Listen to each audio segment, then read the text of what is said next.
ঘূর্ণিঝড় রিমালের প্রভাব কেটে যাওয়ার পর কমেছে বৃষ্টির প্রবণতা। এতে সারা দেশেই বেড়েছে গরম। ঢাকা সহ দেশের ১৬ জেলার উপর দিয়ে মৃদু তাপপ্রবাহ বয়ে যাচ্ছে বলে জানিয়েছে বাংলাদেশ আবহাওয়া অধিদপ্তর। তবে আগামী দুদিনের মধ্যে সারা দেশেই তাপমাত্রা কমতে পারে বলে ধারণা করছে সংস্থাটি।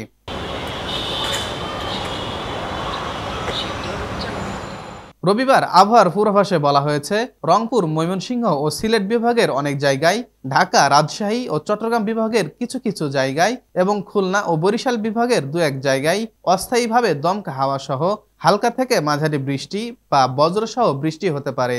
এছাড়া রংপুর, ময়মনসিংহ ও সিলেট বিভাগের কোথাও কোথাও মাঝারি বা ভারী বর্ষণ হতে পারে।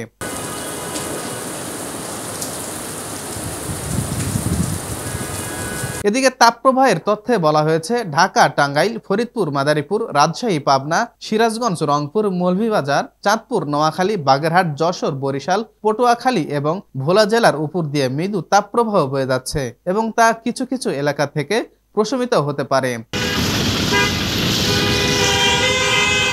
তাপমাত্রার তথ্যে বলা হয়েছে, সারা দেশে দিনের তাপমাত্রা সামান্য কমতে পারে এবং রাতের তাপমাত্রা প্রায় অপরিবর্তিত থাকতে পারে। গত ২৪ ঘন্টায় দেশে সর্বনিম্ন তাপমাত্রা ২১.৮ ডিগ্রি সেলসিয়াস ছিল কুড়িগ্রামে এবং সর্বোচ্চ তাপমাত্রা ৩৭.৪ ডিগ্রি সেলসিয়াস ছিল যশোরে। এছাড়া সর্বোচ্চ ৫৫ মিলিমিটার বৃষ্টিপাত হয়েছে কুড়িগ্রামের রাজারহাটে। আবহাওয়ার সিনফটিক অবস্থায় বলা হয়েছে, লঘুচাপের বর্ধিতাংশ পশ্চিমবঙ্গ থেকে বাংলাদেশের দক্ষিণ পশ্চিমা অঞ্চল হয়ে উত্তর পশ্চিম বঙ্গোপসাগর পর্যন্ত বিস্তৃত রয়েছে।